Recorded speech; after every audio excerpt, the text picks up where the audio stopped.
ఈ బిజినెస్ ఏదైనా మీ ఊర్లో ప్రమోషన్ చేయాలంటే అది సుమన్ టీవీతోనే సాధ్యం. ఇప్పుడే సంప్రదించండి. Welcome to Suman TV. నేను కిరణ్. గద్వాలలో ప్రైవేట్ సర్వేయర్ తేజేశ్వర హత్య కేసు అనేక మలుపులు తిరుగుతున్నాయి.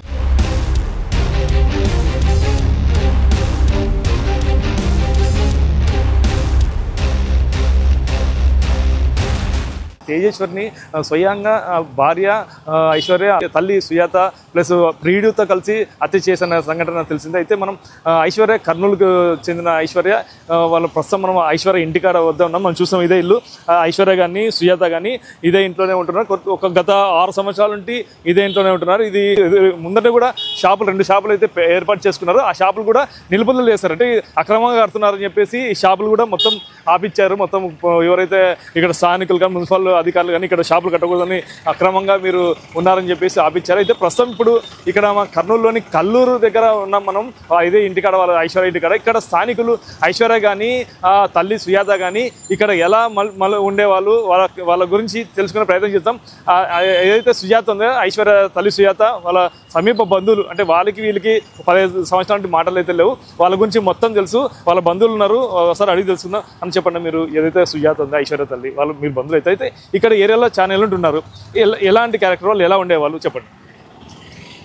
చాలా రోజులంటే వాళ్ళు వచ్చి ఇక్కడికి 3 సంవత్సరాలు అయింది అంతే. ఇంతకుముందు భర్త ఉన్నప్పుడు కొన్ని ఇల్లీగల్ కాంట్రాక్ట్స్ పెట్టుకొని ఇందిరానగర్లో ఒక వేరే కాపురం పెట్టి చిన్నపిల్లలు అప్పటి నుండి ఆ పిల్లల పోషణ కోసమని అక్కడ బ్రతుకుతూ ఉండేది. తర్వాత ఇక్కడ వాళ్ళ అత్త మామల్ని వదిలేసినారు. అత్త మామకు ఆరోగ్యం బాగా సరిగా లేని వల్ల నేను మా భార్య, అంటే ఆమెకు మా తమ్ముని భార్యనే ఏమి అలా అనారోగ్యం కారణం వల్ల ఉంటే మేము మా ఇల్లు వదిలేసి ముసలి వల్ల సేవలు చేసుకుందామని ఇక్కడికి వచ్చి మేము వాళ్ళకి వంట వండి పెట్టడము, వాళ్ళకి మంచి బాగోగులు, పాణ్యం దగ్గర కంటి ఆసుపత్రిలో పోయి ఆపరేషన్ చేయించుకొచ్చిన. తర్వాత ఇక్కడ బ్రహ్మారెడ్డి దూపాడు దగ్గర మా మామయ్యకి వరబీజం ఆపరేషన్ చేయించుకొచ్చిన. ఒక తల్లిదండ్రులక నేను మా అత్త మామల్ని చూసుకున్నా. తర్వాత వీళ్ళకి ఏమి చెడు బుద్ధి పుట్టిందో ఏమో కానీ ఇందిరానగర్ నుండి వాళ్ళు అక్కడే ఉంటే వాళ్ళకు కూడా ఈ స్థలం కూడా వాళ్ళకే పోతుందేమో. ఆల్రెడీ మాకు సొంతం ఇల్లు ఉంది, మా భార్య గవర్నమెంట్ ఎంప్లాయీ ఆ ఉద్దేశంతో మళ్ళీ ఇక్కడికి వచ్చి మమ్మల్ని అర్ధరాత్రి 12:30, 1 గంట అప్పుడు సామాన్లు మోపించి మా ఇంటికి తరిమేశారు. ఆమె తమ్ముడు, ఆమె వాళ్ళ బంధువులు అంతా వచ్చి దౌర్జన్యంగా. అంటే మేమేం చేయాలి, ఒక వండి పెడుతున్నాం వాళ్ళకి ముసలోళ్ళకి. మీరు అన్నారు మీ తమ్ముడు భార్య అంటే సొంత తమ్ముడా? మా భార్య తమ్ముడే. మా భార్యకు సొంతం తమ్ముడే ఆమె భార్య, పిల్లలు. వాళ్ళు మొదటి నుంచి కూడా ఆమె చనిపోయినాడు. వాళ్ళ సుజాత భర్త కొద్దిగా అప్పుడు బాగానే ఉన్నాడు. అనారోగ్య కారణాల వల్ల కొద్దిగా మందు అలవాటు ఉండింది, గుట్కాల అలవాటు. కొద్దిగా అనారోగ్య కారణాల వల్ల సుజాత భర్త అయితే చనిపోయినాడు. అప్పుడు మేము కూడా ఇక్కడ మా ఇంట్లోనే ఉన్నాము.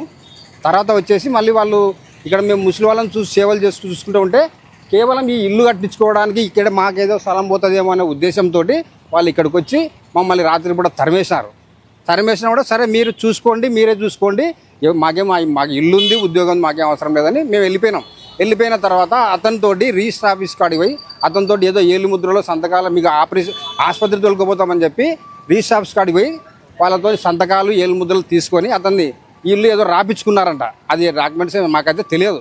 రాపించుకున్న తర్వాత సరే ఓకే రాపించుకున్నారు, అంత బాగానే ఉంది. అటువంటిప్పుడు మీరు ముసలోని బాగా చూసుకోవాలి. అతను చనిపోయేంత వరకు దాన కార్యక్రమం. ఇల్లు కట్టించుకున్న తర్వాత ముసలోని బయట దొబ్బినారు.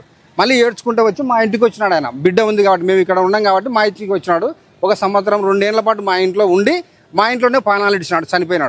చనిపోయిన రోజు వచ్చినారు వాళ్ళు. అంతవరకు ఆయన ఎట్లున్నాడు ఏం కథ అనేది మాత్రం వాళ్ళు ఏం గమనించుకోలే. కేవలం వాళ్ళకి ఎంతసేపు ఉన్న డబ్బులు, బంగారము, ఇండ్లు, ఇవి తప్ప వాళ్ళకేం కాబట్టవు. సుజాత కూతురు ఐశ్వర్య ఎలాంటిది? ఇప్పుడు ఐశ్వర్య సుజాత ఎవరైతే తల్లి ఉందో వాళ్ళు ఎవరో ప్రియుడితో కలిసి వాళ్ళ భర్తను చంపించారు, తేజేశ్వర్ని, ప్రైవేట్ సర్వేర్ని. దీన్ని ఎలా చూడొచ్చు, ఎలా ఉండేదో ఎందుకు అది మాకు తెలియదు సార్. ఇప్పుడు సుజాత వరకు అయితే నాకు తెలుసు. కానీ ఆ పిల్లలు చదువుకుంటున్న ఒక అమ్మాయికి అయితే తమ్మునికి ఇచ్చి వివాహం చేసింది, జంచేడే ఆ పిల్లోడు. తర్వాత చిన్న పాప చదువుకుంటుందని మాత్రమే విన్నాం. అప్పటి నుండి మాకు వీళ్ళకి కాంటాక్ట్స్ అయితే లేవు. మేము మాట్లాడము, వాళ్ళు మా ఇంటికి రారు, మేము వాళ్ళ ఇంటికి అయితే పోము. ఐశ్వర్య గురించి అయితే నాకు పూర్తిగా తెలియదు సార్.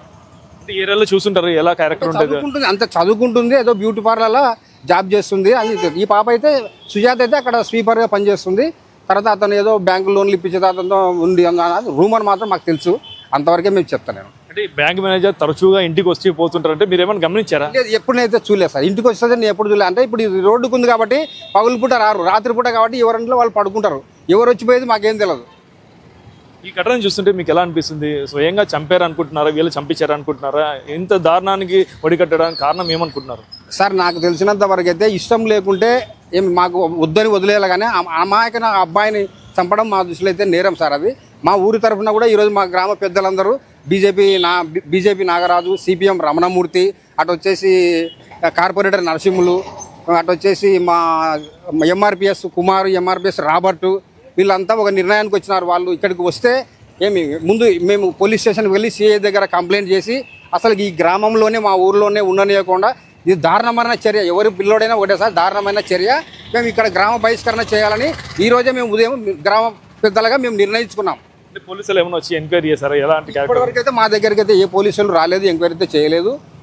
వచ్చినా కూడా మేమే రేపు ఉదయం పోలీస్ స్టేషన్కి వెళ్ళి సిఐ దగ్గర ఒకసారి చేసుకొని మేము చర్యలు తీసుకోవాలనుకున్నాం చట్టపరంగా. ఇదండి ఏదైతే సుజాత వాళ్ళ బంధువులు ఉన్నారో, ఐశ్వర్య తల్లి వాళ్ళ బంధువులు కూడా స్పష్టంగా చెప్తున్నారు, మేము చాలా ఏళ్ళ నుండి ఇక్కడే వాళ్ళు అయితే అదేళ్ళ నుండి ఉంటున్నారు. అయితే ఇప్పుడు వాళ్ళు చేసిన దారుణ సంఘటనకైతే ఏదైతే కల్లూరు పరిసర ప్రాంతాల్లో వాళ్ళు ఉంటున్నారో, కల్లూరులో మొత్తం వాళ్ళని బహిష్కరించేకైతే మేమంతా తీర్మానం చేసుకున్నాము. వాళ్ళకి రేపు ఎప్పుడైనా బెయిల్ మీద బయటకు వచ్చినా కూడా ఈ ఇంట్లో కానీ ఏరియాలో కానీ ఉండకుండా చేస్తామని చెప్పేసి ఇక్కడ స్థానికులు కానీ ఇటు బంధువులు కానీ తెలుపుతున్నారు. ఇది ఇక్కడ పరిస్థితి. కెమెరా పర్సన్ నాగబాబుతో కిరణ్, సుమన్ టీవీ, కర్నూలు.